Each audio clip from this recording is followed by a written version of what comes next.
Olá, tudo bem? Como estão vocês? Eu sou Kátia, da ONG Atos e Atitudes, sou assistente social, palestrante, autora do livro Conversas de Mulher. Tem um canal no YouTube também, Kátia Dantas, Conversas de Mulher. E hoje a gente está aqui para trazer uma live muito importante. É abuso infantil, o inimigo é íntimo. É uma frase, um tema bem reflexivo e bastante importante para os dias atuais. Para algumas pessoas é um tema difícil, porque eu entendo que possa acionar alguns gatilhos, alguém que já passou por algum abuso, mas é importante falarmos sobre isso, continuarmos falando, continuarmos trazendo entendimento, conhecimento libertador. E a proposta hoje aqui é essa.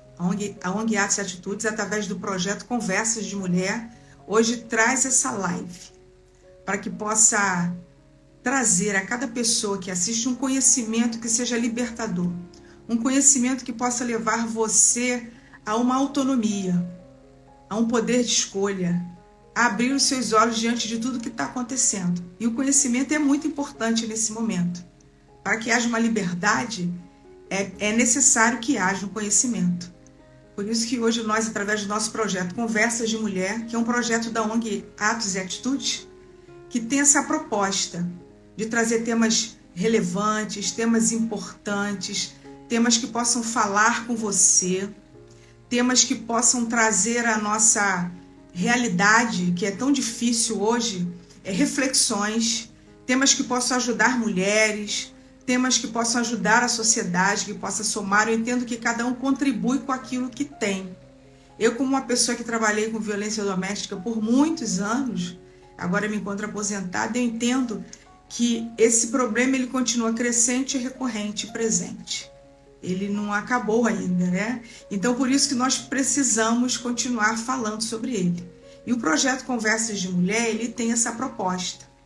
Essa proposta é de trazer para vocês temas que possam abrir o seu entendimento, que possa fazer com que você tenha uma nova visão diante de coisas que você talvez não percebesse, não conhecesse, talvez você não tivesse um aprofundamento maior, e a gente aqui traz essa proposta. Então, clica aí, chama uma amiga, chama 5 amigas, chama 5 pessoas que precisam estar ouvindo sobre isso, os educadores, o pessoal da saúde, o pessoal do social. Esse tema é muito importante para todo mundo.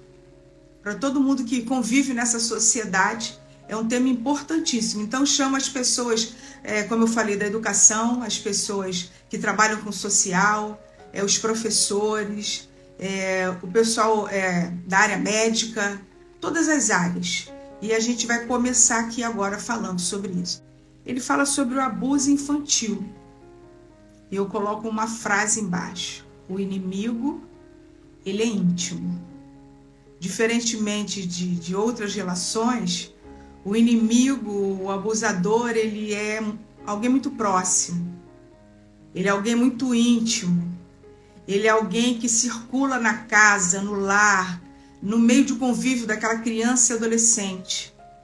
Esse abusador, ele é uma pessoa muito presente, que conhece os trâmites da casa, os costumes da casa. Ele está dentro dessa casa. Por isso que eu digo que o inimigo, ele é íntimo. Ele não é alguém de fora. Ele não é um estranho. Ele é alguém que goza de confiança. Olha que coisa séria. Ele é alguém que tem intimidade dentro dessa casa. Ele não é um estranho. Ele é alguém em que se confia. Essa é uma das coisas mais difíceis e cruéis, né? de se compreender, de aceitar, de refletir, porque ele não é um estranho. Ele é alguém que é muito próximo, ele é alguém que é muito íntimo nessa relação. Então eu quero começar aqui agora com uma frase, né? Com um pensamento, né? de uma assistente social, Mioto. A referência é Mioto 2003. Ela é uma assistente social, tem mestrado, doutorado, pós-doutorado.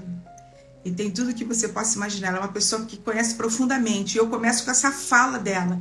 Ela diz assim, ó, a publicização da violência que ocorre no âmbito doméstico obrigou-nos a entrar em contato com uma triste realidade. Preste atenção.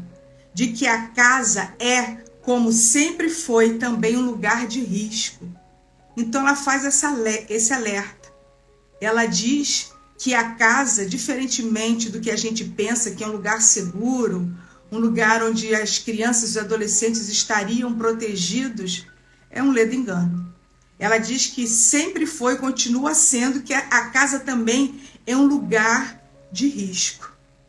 Um lugar que deveria ser seguro transformou-se também num lugar de medo e de risco. E aí, quando eu fiz a conclusão do meu curso de serviço social, no meu TCC, eu fiz uma fala, eu fiz sobre violência intrafamiliar. E eu coloco uma fala nesse meu trabalho que eu quero reproduzir aqui para vocês. Porque essa relação, ela é cercada de medos, constrangimentos e vergonhas para essa criança e adolescente. Porque esse inimigo, ele está dentro da casa dela. E cruel. Por quê? Porque ela nasce dentro de um relacionamento que deveria ser permeado de amor, proteção, confiança. O agressor não é um estranho nem um desconhecido, mas ele é alguém muito íntimo, como eu já falei aqui. Aquele que deveria amar é o que agride, o que fere, o que machuca, humilha e tortura. Essa violência atinge cruelmente os mais o quê? Os mais fracos, pois eles são frágeis emocionalmente, eles não têm nenhum poder de enfrentamento ou de reação. Então, quando ela diz que o risco está dentro de casa, ela está querendo dizer isso. Pelas suas pesquisas, pela sua vivência, né? Por toda a sua experiência. Eu vou contar também aqui um pouco da minha experiência no meu trabalho com violência doméstica. Ela diz que a casa, o lar, é um lugar de risco. Você já parou para pensar nisso? Onde deveria haver amor, segurança, proteção. Muitas das vezes o que acontece é o contrário. Um lugar de medo, de risco, de tortura, de constrangimento e de insegurança. Então aqui eu começo com essa fala dela. Por isso que o tema da live é o inimigo, ele é alguém muito íntimo. Onde você pensa que poder estar em segurança com seus filhos, não há essa segurança que muitas das vezes a gente pensa, né? E a gente vai começar a falar um pouco disso aqui. Eu vou contar uma experiência do meu trabalho. Eu trabalhava na DEAN Caxias há muitos anos atrás. Eu não lembro, e eu estava trabalhando, a delegacia era muito pequena, e me chega uma menina. Uma menina devia ter uns 10 anos, e eu até hoje eu não sei qual é o rosto dela, porque eu estava trabalhando numa outra baia, mas a delegacia era muito pequenininha, a gente ficava muito perto. Enquanto eu trabalhava assim de cabeça baixa no computador, eu ouvi o relato dela. Eu não estava ouvindo, mas eu ouvi o relato da menina. Isso me marca muito até hoje. Quando eu me lembro, às vezes eu até fico meio emocionada. E na fala dela havia tanta dor. Ela havia sido abusada pelo próprio pai. O pai havia cometido um abuso sexual contra essa menina. E na voz dela havia tanta dor, havia tanto medo, tanta confusão. É como se ela falasse assim: ele deveria me proteger, eu confiava nele, ele é o meu pai, mas ele me feriu. Então, o que a gente entende daí? O que eu pude refletir naquele dia, onde eu ouvi aquela menina falando os relatos que o pai dos abusos que ele tinha cometido contra ela, uma menina de 10 anos, que o lugar onde ela pensou que estivesse segura, que era o lar, e a mãe também, ela era abusada, dentro daquele lugar de uma pseudo-segurança. Não havia segurança naquele lar, infelizmente. E o que é mais cruel é porque a criança ela não tem poder de reação. A criança não tem como enfrentar. Ela mal sabe o que está acontecendo diante dos abusos que ela sofre. Seja abuso físico, emocional ou sexual.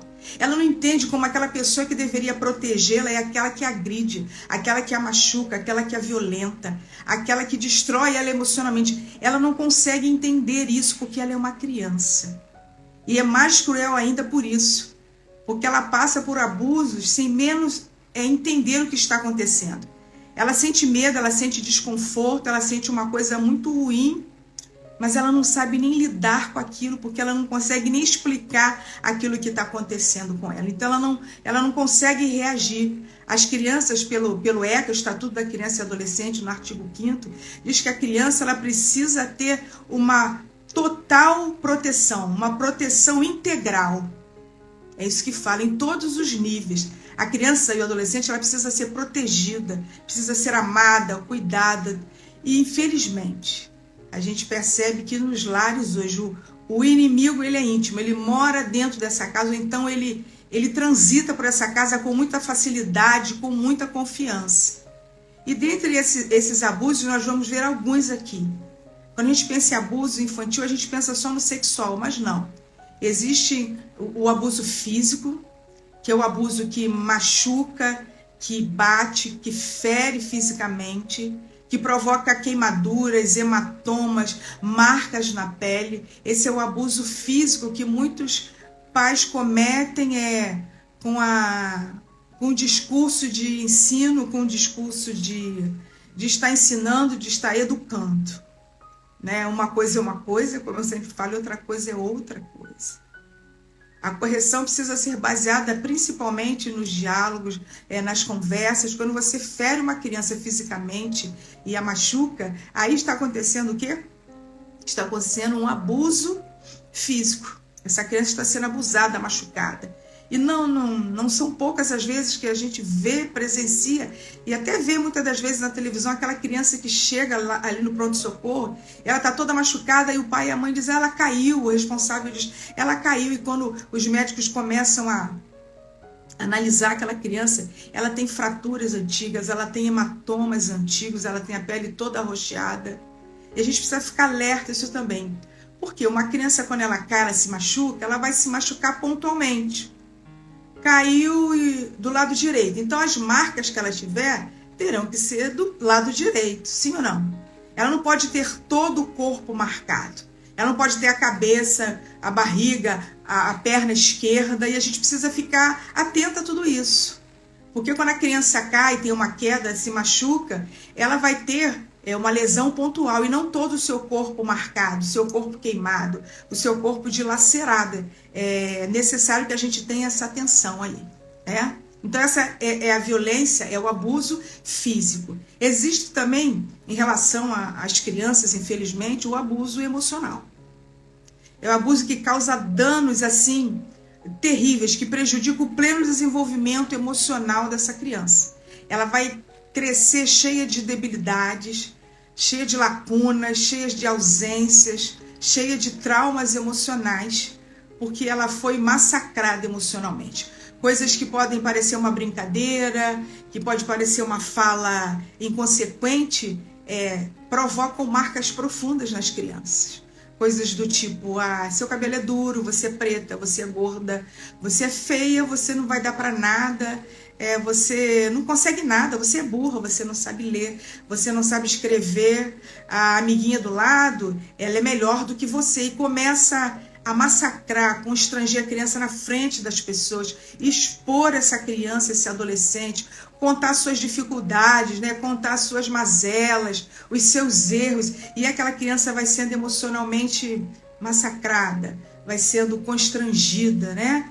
E aí é o abuso emocional, em que infelizmente muitos pais fazem, muitos responsáveis fazem, dentro dos lares existe muito isso. Com uma desculpa também de intimidade, de poder falar o que quer, vão deixando marcas, e quando esse adulto cresce, e quando a gente começa as conversas, esse adulto vai para um trabalho, esse adulto contrai um matrimônio, essas sequelas elas começam a aflorarem. Por quê? Porque ele foi marcado, ele foi estigmatizado com palavras muito duras, com palavras muito pesadas. Então isso é o abuso emocional. E essa criança, esse adolescente, ele cresce sequelado, ele cresce com problemas de autoestima, ele cresce achando que ele não é uma pessoa capaz, que ele não é uma pessoa que consiga lidar com as demandas da vida. Existem os abusos sexuais, que é os que a gente mais conhece, provocado por pessoas muito próximas. Quem são essas pessoas, Kátia? Quem são os atores dessa violência, essa violência infantil, esse abuso infantil. Os atores são pais, mães, irmãos, tios, sobrinhos, primos, avós, amigos, vizinhos, pessoas que são muito íntimas dessas pessoas, como eu disse, pessoas que transitam nessa casa com muita facilidade e com muita confiança, infelizmente.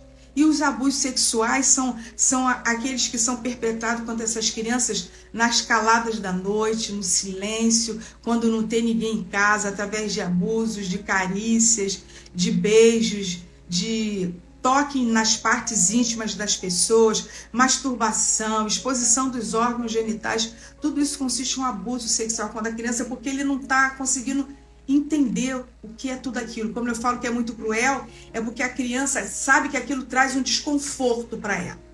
Mas na realidade ela não sabe o que está acontecendo. Dentro dela existe um profundo desconforto, mas ela ainda não consegue processar tudo aquilo que está acontecendo. E a gente vai para as consequências. Quais são as consequências desses abusos na vida dessa criança, desse adolescente? São inúmeros, são devastadores. E se não houver uma quebra disso, se não houver uma busca de um tratamento, de uma cura interior, isso vai ser carregado com essa criança ao longo da vida, na sua juventude, na sua adolescência, na sua maturidade. Isso vai ser uma coisa muito marcante na vida dessa pessoa, esses abusos. Às vezes a gente foca muito no efeito. Por que essa pessoa faz isso? Por que ela se comporta assim? A gente precisa entender que sempre existe uma causa. Esse comportamento, esse efeito aqui, ele tem uma causa aqui. E muitas das vezes essa causa são os abusos sofridos quando criança ou na infância. Então, quais são as consequências? São várias. Isolamento, agressividade, depressão, introspecção, começa a comer compulsivamente, uma estima muito baixa, né? Depressão, suicídio, ansiedade, mudança de comportamento. Isso vai sendo gerado nessas crianças que sofreram abuso e que parece que isso vem do nada, mas não é do nada. Existe uma razão, existe um motivo, existe uma causa. Isso não aconteceu do nada, isso não vem do nada. E agora a gente vai falar um pouquinho sobre os sinais. Eu digo que toda história ruim de violência, ela vai dando sinais. E a criança e o adolescente também, eles dão sinais de que alguma coisa não está bem. E aí o responsável, a mãe, o pai, o adulto, aquela pessoa que tem autoridade sobre essa criança e adolescente, precisa começar a perceber isso, né? Eu trago aqui uma pesquisa, né, a fonte é de Azevedo Guerra de 2000, que 85% a 90% das pessoas, dessas crianças que sofrem essa violência, são de conhecidos, como a gente está falando desde o início. O inimigo ele é íntimo. Olha só o percentual elevado, de 85% a 90% de pessoas que cometem esses abusos são pessoas conhecidas, não são estranhos. E agora eu vou fazer uma pergunta e eu queria que vocês escrevesse aqui embaixo. Eu vou fazer uma pergunta e queria que você pudesse me dar uma estimativa. Quando a criança fala assim, eu estou sendo abusada, qual é o percentual disso ser verdade? Escreve aí embaixo para mim. Kátia, acho que é de 50, de 80, de 70, de 30. Quando uma criança fala, chega para os pais, para o responsável, fala assim, eu estou sendo abusada, aconteceu isso. Qual o percentual que você acha que é de certeza dessas crianças? Quantas estão mentindo e quantas estão falando a verdade? A Eliane Mendes disse que 100%. E aí, quem fala mais aí? Qual o percentual? Quando a criança fala assim, eu estou sendo abusada. Vamos lá? Vou dizer para vocês, 92% das crianças, a Adriane Vera falou também 100. Quase que acertaram. Vamos lá, pode continuar falando. Mas agora eu vou entregar, senão a gente não anda com a live, né? A Yandra também de 100%. Quase que vocês acertaram. A Dilene Luna, 90%. A Dilene Luna foi a que mais chegou perto. Então, vamos lá. De 92% a 95%, quando a criança chega para a mãe, para o adulto e diz assim, eu fui abusada. 92 a 95%, a criança está certa. Ela foi abusada. Isso é coisa de criança da cabeça dela. Não, eu vou fazer um apelo aqui hoje, para todo mundo que me ouve. Quando a criança chegar até você e relatar algum tipo de abuso, algum desconforto, ouça essa criança. Por favor. Ouça essa criança. 95% dessas crianças que dizem que foram abusadas foram literalmente, verdadeiramente abusadas. Elas estão certas, elas não estão mentindo. Segundo a Azevedo Guerra 2000, em pesquisas e estudo, ela está falando a verdade, pasme. Então não ignore os sinais. A criança começa a ficar muito agressiva, a criança começa a ficar arredia, a criança começa a ficar depressiva. De repente ela muda totalmente o comportamento. É adolescência. Não, não é. Muitas das vezes não é. Preste atenção, a criança vai dar sinais, o adolescente vai dar sinais. Ele é de uma maneira linear, daqui a pouco ele começa a ficar rebelde, agressivo, começa a te acusar, começa a te culpar, começa a agredir os irmãos, começa a agredir as pessoas. Será que não dá para perceber que está acontecendo alguma coisa com essa criança? É nítido que alguma coisa está provocando essa mudança na vida dela. E a gente precisa estar atento a esses sinais e ouvir essas crianças. E como seria essa escuta dessa criança e adolescente? Uma escuta muito tranquila, sem acusação, sem demonstrar nervosismo, sem acusar essa criança, sem dizer que é mentira. Eu cansei de conversar com pessoas que falaram dos abusos para a mãe e para o pai e os pais não acreditaram. A mãe não acreditou que o padrasto ou o pai estavam abusando da criança. São inúmeros relatos recorrentes, isso é muito recorrente, porque não pararam para ouvir a criança. Ouça a criança e comece a observar. Se existe alguma dúvida, observe, não ignore. Não ache que não está acontecendo nada. Então a criança vai dando sinais. Chega uma determinada pessoa na casa, ou ela vai naquela casa, e quando aquele adulto entra, quando aquela pessoa entra, ela muda. A criança adolescente fica diferente, fica arredio, quer ir para um outro lugar. Quando essa pessoa começa a chegar perto dela, tem uma atitude de resistência. Preste atenção nisso. Pode não ser nada, mas pode ser alguma coisa. Pelo sim ou pelo não, comece a observar por que essa criança fica tão arredia quando esse adulto, quando esse homem, essa mulher, quando esse pai, padrasto, tio, avô entram. Quando você fica, às vezes fala, vai para a casa do fulano, vai para a casa do avô, da avó, e existe aquela resistência absurda, fora do normal. É um sinal. Deu para entender? Então a criança, como qualquer pessoa que sofre violência, ela vai dando sinais de que alguma coisa está errada. Ela vai mudando o comportamento. E às vezes o filho muda o comportamento e muitas mães ela acha que aquilo é normal. Pode ser, mas pode não ser. E no mundo que a gente vive hoje, a gente precisa estar muito atento aos sinais do filho. Por quê? Porque o inimigo, ele é íntimo. Ele está muito perto. Ele pode ser o professor da escola. Ele pode ser toda essa rede de parentes, de familiares. Ele pode ser o vizinho. Ele pode ser a autoridade religiosa. Pessoas que gozam da sua confiança, da confiança do seu lar. Viu como a gente viu a estatística anterior? 90% são pessoas conhecidas que praticam toda sorte de abusos. Então, quando a criança começar a dar esses sinais, não vamos ficar de uma maneira paranoica, mas vamos ficar atentos. Não vamos ignorar o quê? Não vamos ignorar os sinais que são apresentados a todo momento.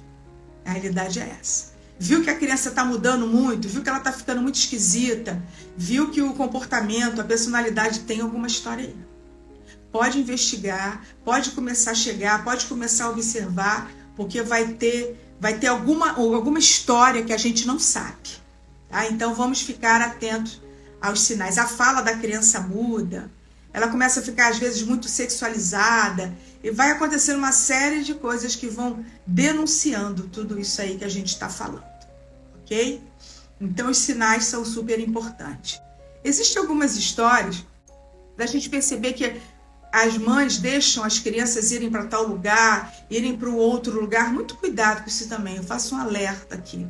No mundo ideal, nós poderíamos confiar na rede familiar, nos avós, nos parentes, nos amigos, nos vizinhos, seria ótimo no mundo ideal. Mas no mundo real de hoje isso não é possível, infelizmente. A gente não pode mais confiar nas pessoas. A gente não pode deixar mais os nossos filhos em qualquer lugar. E mesmo por força de algum motivo, quando tiver que deixá-los, a gente tem que ter um olhar muito atento a tudo isso que está acontecendo. Okay? E como é que a gente reage, Kátia? Agora já vamos para a reação. Como é que a gente reage diante de tudo isso?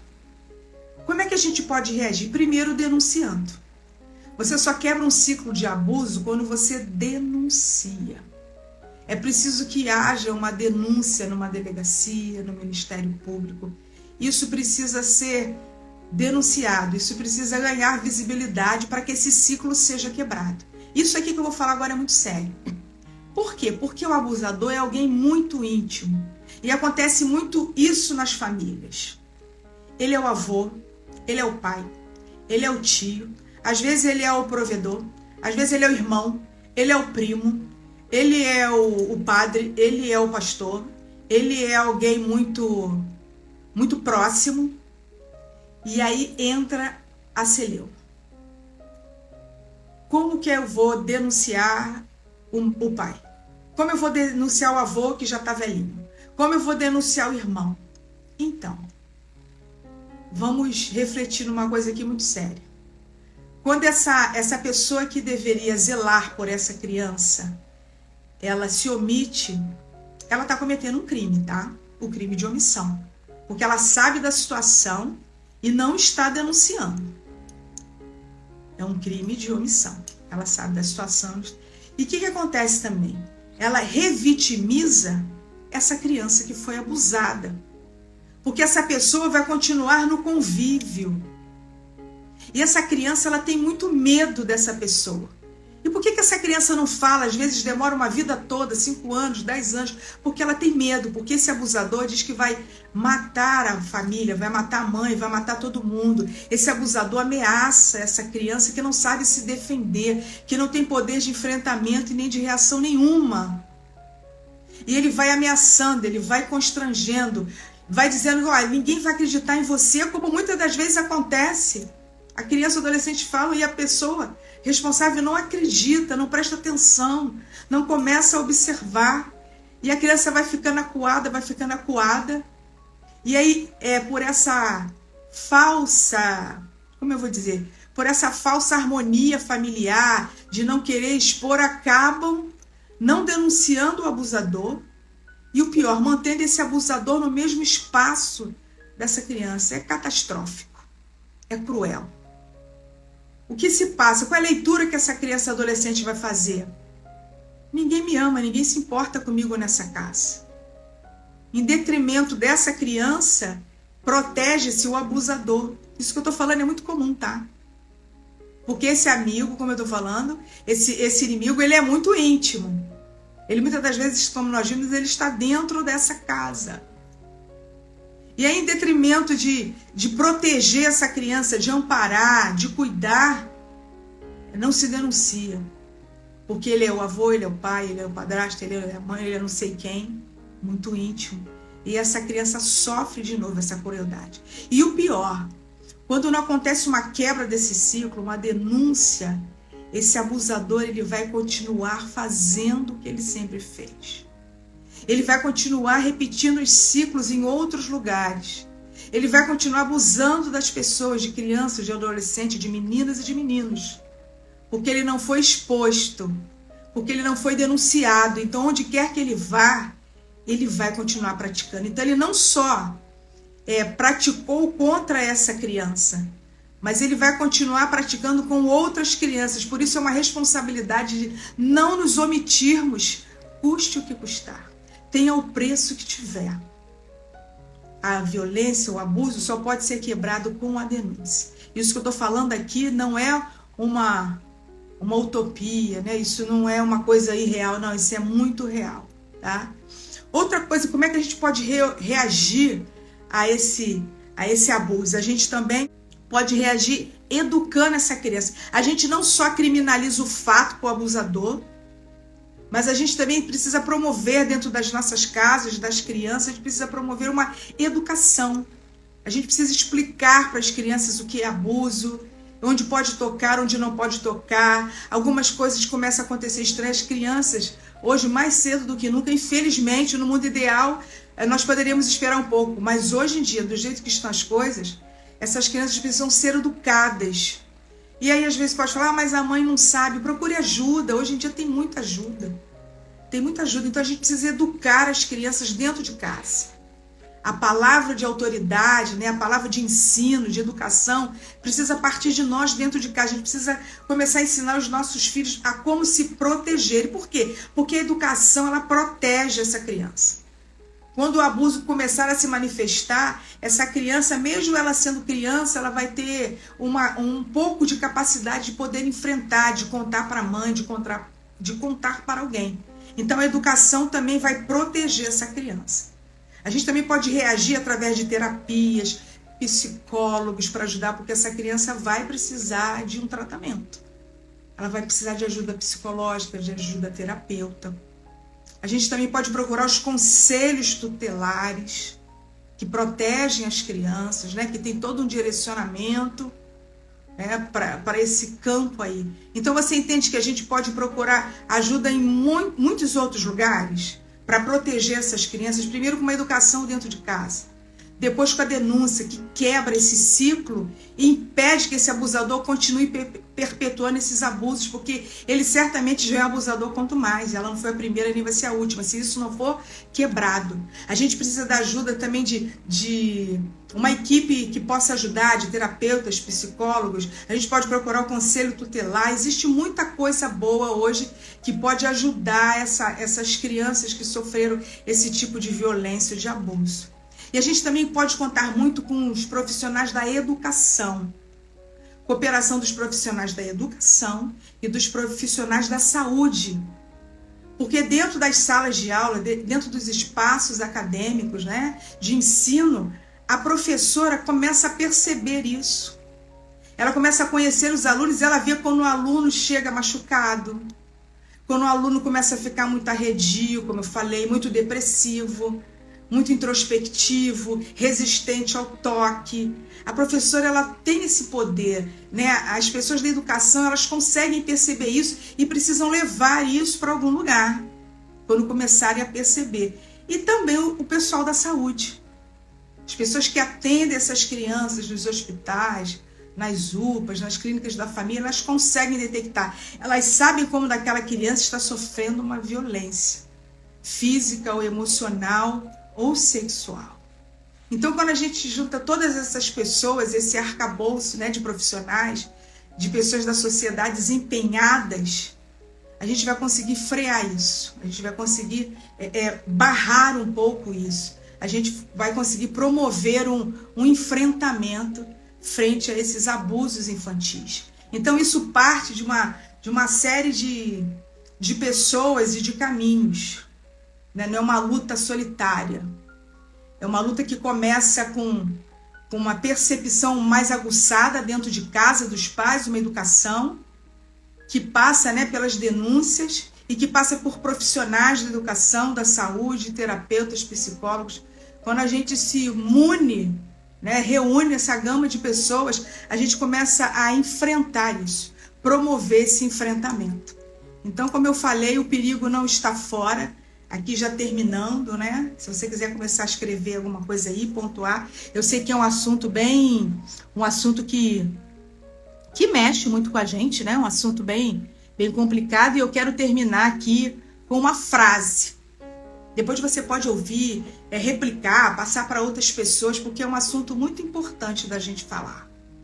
E o projeto Conversas de Mulher tem essa proposta de trazer um conhecimento libertador para que as pessoas tenham autonomia para decidir, para agir, para reagir diante das coisas que oprimem, que são obscuras, que não têm o entendimento, né? Uma frase que precisa ser muito bem pontuada aqui, é que eu coloquei aqui, olha.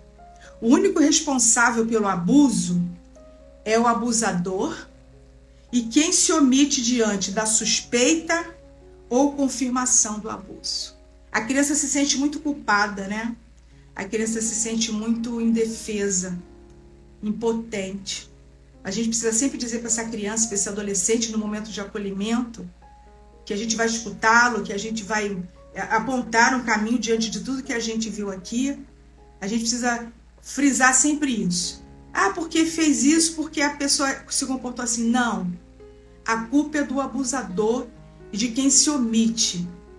Mesmo sabendo, tendo certeza, uma desconfiança, não reage diante dessa situação. Ok? Então, essa é a nossa live aqui, a gente está terminando aqui, do projeto Conversas de Mulher. É uma proposta, né, de um trabalho dentro da nossa ONG Atos e Atitudes para promover esse entendimento, para promover esse direcionamento, esse conhecimento libertador. Que Deus nos abençoe, nos ajude, nos dê um caminho de sabedoria para lidar com tanta maldade, com tanta crueldade que tem permeado. E quando eu comecei, eu vou também terminar com essa frase, né?